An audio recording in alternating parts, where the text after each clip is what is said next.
शागिर्दों में से किसी के चेहरे पर शिकन आता तो 20 बार पूछते कोई परेशानी है मेरे बेटे को, क्या हो गया। सारी जिंदगी सायादार शजर की तरह गुजारी, सारी जिंदगी शागिर्दों पर मुरीदों पर मोहब्बत का सायबान रहा, ठंडी छांव रही इमाम साहब की। इमाम आजम अबू हनीफा रहमतुल्लाह ताला अलैह गली से गुजर रहे थे, लकड़ी के जूते पहना करते थे, खड़ाओ।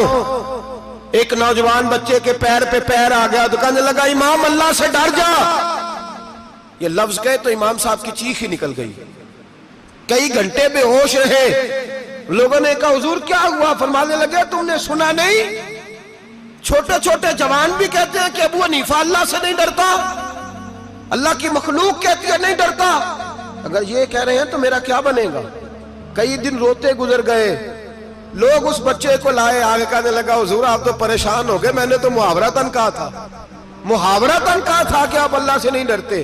फरमाने लगे बेटे मुझे मुहावरों का नहीं पता, जब रब के खौफ का नाम आता है तो जुमले सीधे मेरे दिल से जाके टकराते, सीधे दिल से जाके टकराते। गली से गुजर रहे, लकड़ी के जूते पहने, खड़ाओ, बारिश है, कीचड़ है, एक दीवार के करीब से गुजरे तो थोड़ा सा कीचड़ उड़ के ना तो दीवार पे पड़ गया।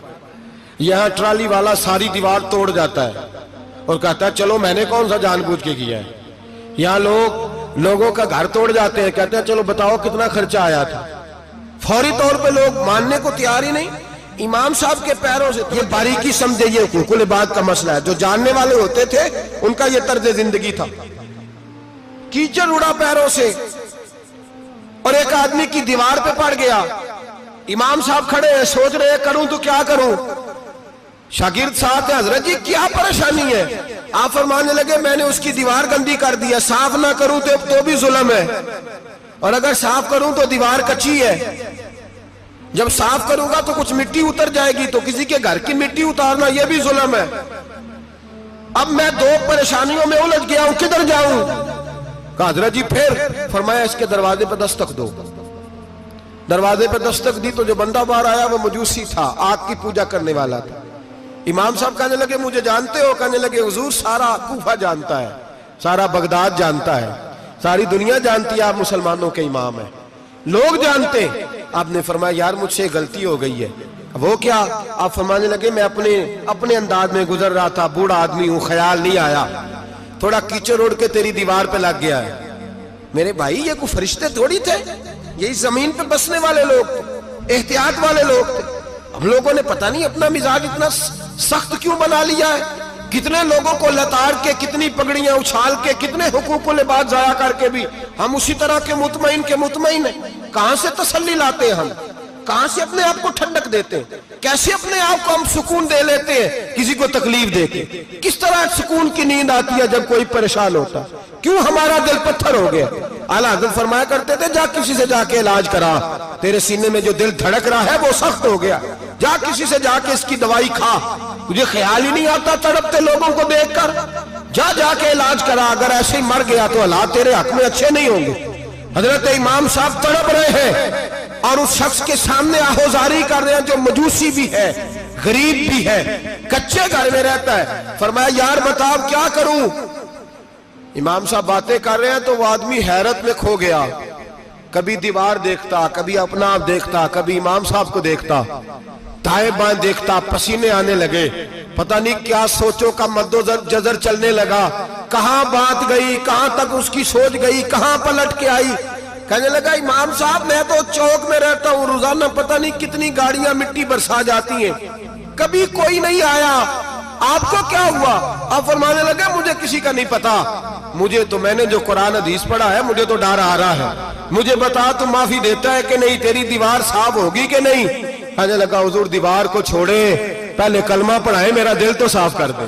कहने लगा इतना मीठा दीन, इतना प्यारा दीन, इतना खूबसूरत दीन कि गरीब की दीवार पर कीचड़ लग जाए और आपको इतनी तकलीफ हो, मैं इस दीन से दूर क्यों हूं? यहाँ रोज यूरोप कहता है कि मुसलमान झूठी शादियां करते हैं, दंगा फसाद करते हैं, नेशनैलिटी लेने के लिए झूठ बोलते हैं, जाने किस किस किस्म के लोग पापड़ बेलते हैं, किस किस तरह अपना ईमान बेचते हैं, क्या अंदाज हम इख्तियार करते हैं। हमारे किरदार ने लोगों को मजहब और दीन का बागी बना दिया। हमारे बुजुर्गों का तरीका यह था कि छोटी छोटी बातों का ख्याल करके छोटी छोटी बातों का। बहुत बड़े आलिम थे। ये सारी नेकियां तो उनकी समाजी थी, फलाही थी, उनकी मुआशरत की नेकियां थी, दुनियादारी। लेकिन जो उनका बाकी का मामला था, 4 लोग ऐसे हैं जो हमेशा कुरान पाक एक रात में पढ़ा करते थे। उनमें पहला नाम हजरत उस्मान गनी का है, पूरा कुरान पाक। दूसरा मौला अली शेर खुदा का है। तीसरा हजरत सईद बिन जुबैर का है। चौथे इमाम आदम अबू हनीफा हैं जो एक रात में पूरा कुरान पाक पढ़ दिया करते हैं।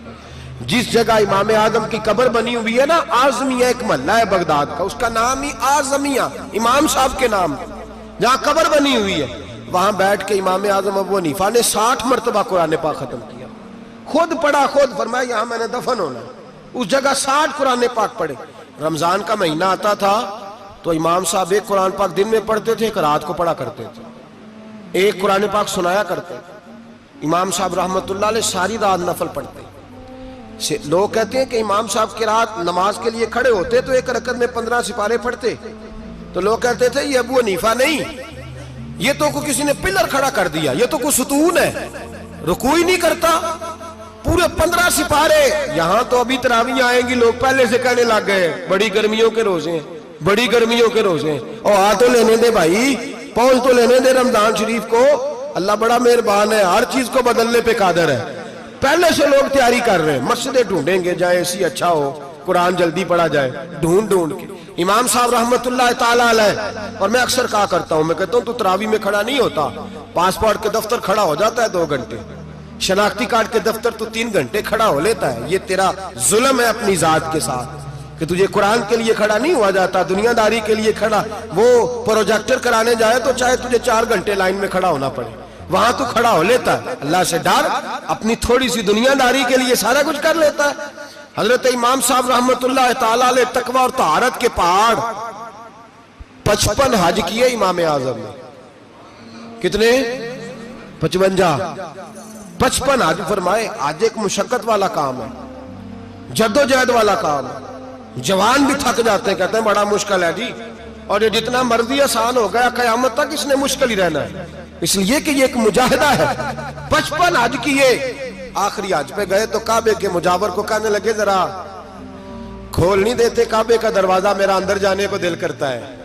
उसने दरवाजा खोला, अंदर गए तो कहने लगे खुदाया, 2 जुमले कहे, कहने लगे अल्लाह जितना तूने माल दिया था मैं उतना शुक्र नहीं अदा कर सका, और जितना तूने इल्म दिया था मैं उतना अमल नहीं कर सका, अब बूढ़ा हो गया हूं, मेहरबानी करना मुझसे दरगुजर वाला मामला कर।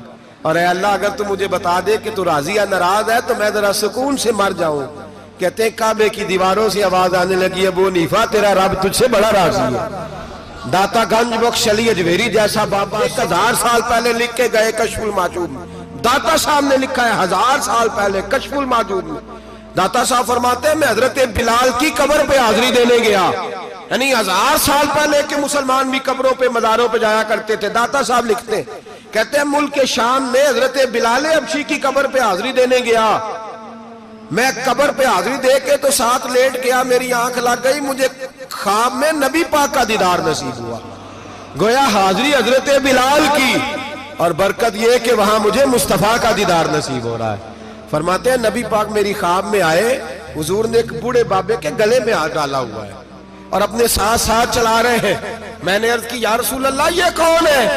तो नबी पाक ने फरमाया ये तेरा इमाम इमाम आजम अबू हनीफा है।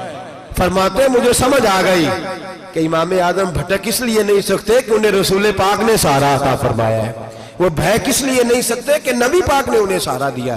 दाता गंज बख्श अली अजमेरी रहमतुल्लाह ताला अलैह फरमाते हैं कि इमाम साहब रहमतुल्लाह ताला अलैह बहुत बड़ी शख्सियत। इमाम आजम का पैगाम क्या है? उन्होंने फिका बनाई, दीन फैलाया, जितनी भी मैंने बातें सुनाई सारा पैगाम, एक पैगाम है इमाम साहब। इमाम साहब रहमतुल्लाह ताला अलैह फरमाते हैं कि दीन पर अमल करने वालों को भी किसी अच्छी सोबत की जरूरत होती है, अमल करने वाले को।